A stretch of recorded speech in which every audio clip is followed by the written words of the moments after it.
When I was 6 years old, I received my gifts. My first grade teacher had this brilliant idea. She wanted us to experience receiving gifts, but also learn the virtue of complimenting each other. So she had all of us come up to the front of the room, bought us all gifts, and stacked them in the corner.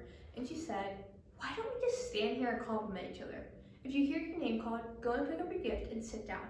What a wonderful idea, right? What could go wrong? Well, there were 40 of us to start with, and every time I heard someone's name called, I would give out the heartiest cheer. Then there were 20 people left, then 10 people left, and then 3 left, and I was one of them. And the compliments just stopped. At that moment, I was crying, and my teacher was freaking out. She was like, "Hey, would anyone say anything nice about these people?" No one? Okay, why don't you go pick up your gift and sit down?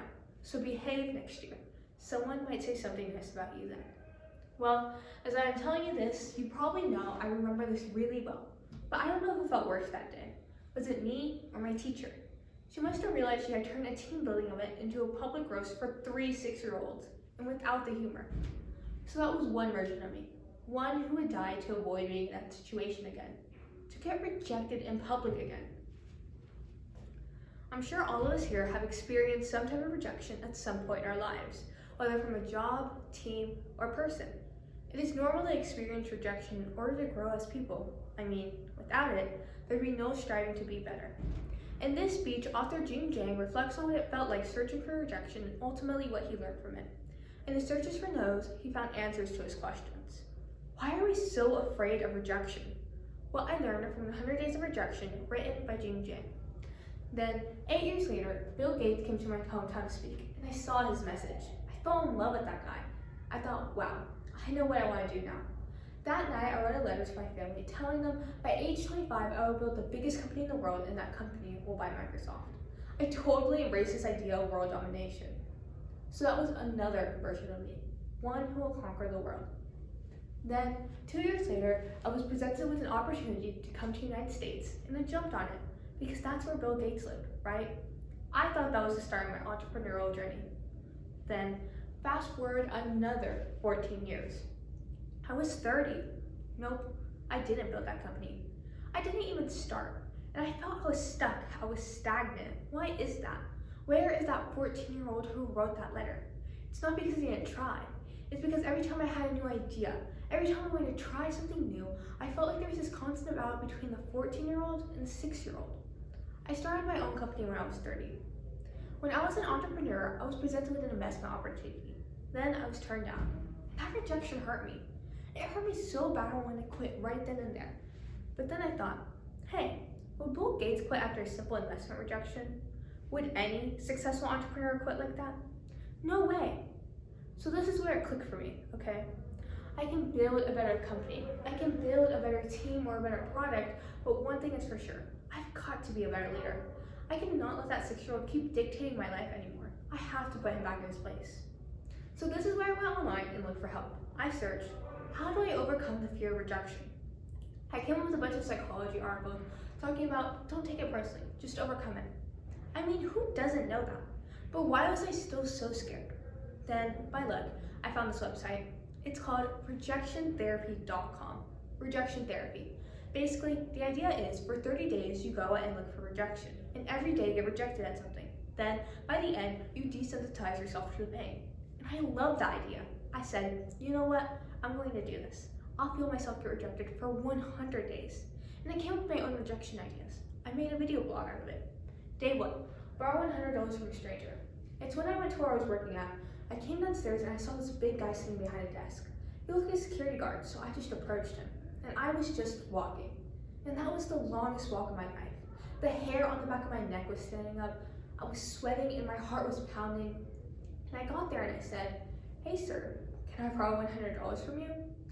He said no. Why? And I said, "No, I'm sorry." Then I turned around and I just ran. I felt so embarrassed.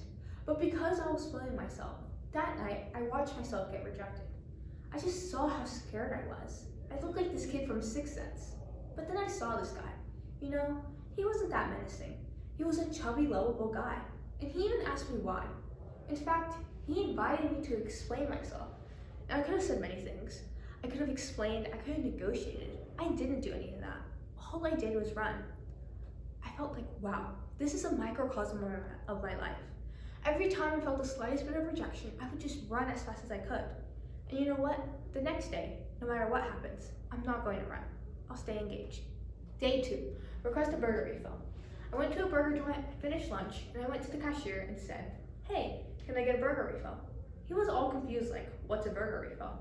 And I said, well, it's just like a drink refill, but with a burger instead. And he said, sorry man, we don't do burger refills here. So this is where rejection happened. And I could have run, but I stayed. I said, well, I love your burgers and I love your joint. And if you guys do a burger refill, I would love you guys more. And then he said, well, okay, I'll tell my manager about it. And maybe we'll do it, but sorry, we can't do this today. Then I left. But that life and death feeling I was feeling the first time was no longer there, simply because I stayed engaged, because I didn't run. Then, day 3, getting Olympic donuts. This is where my life turned upside down. I went to a Krispy Kreme and I went in and I said, can you make me donuts that look like Olympic symbols? I mean, there's no way they could say yes, right? The donut maker took me so seriously. She was like, how can I make this? And then 15 minutes later, she came out with a box of donuts that looked like Olympic symbols. And I was so touched. I just couldn't believe it. And that video got over 5 million views on YouTube. You know, because of that, I was in newspapers and talk shows and everything. But that fame and notoriety didn't do anything to me. What I really wanted to do was learn. Then I learned a lot of things. I discovered so many secrets. For example, I found if I don't run, if I got rejected, I can actually turn a no into a yes. And the magic word is why. So one day I went to a stranger's house. I had this flower in my hand. I knocked on the door and said, hey sir, can I plant this flower in your backyard? He said no, but before he could leave, I said, can I know why? And he said, well, I have this dog that would dig up anything I put in the backyard. I don't want to waste your flower. If you want to do this, go across the street and talk to Connie. She loves flowers. So that's what I did. I went across and knocked on Connie's door. And she was so happy to see me. Then, half an hour later, there was this flower in Connie's backyard. But had I left after that initial rejection, I would have thought, well, it's because the guy didn't trust me. It's because I was crazy. It was none of those things. It was because what I offered didn't fit with what he wanted. And he even trusted me enough to offer me a referral. Then I learned I could fulfill my life's passion by simply asking.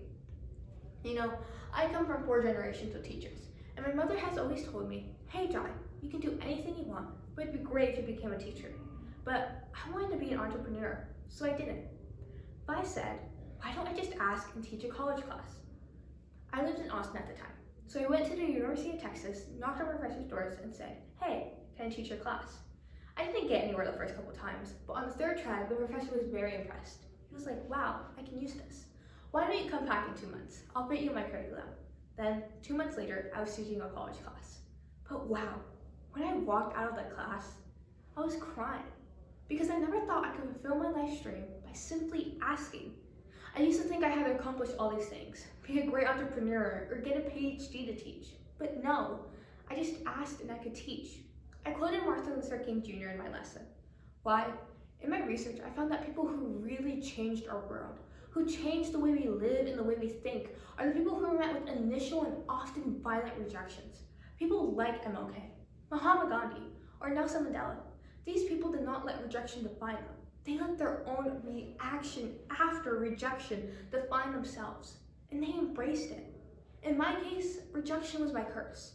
It has bothered me my whole life because I was running away from it. But I turned that into the biggest gift of my life.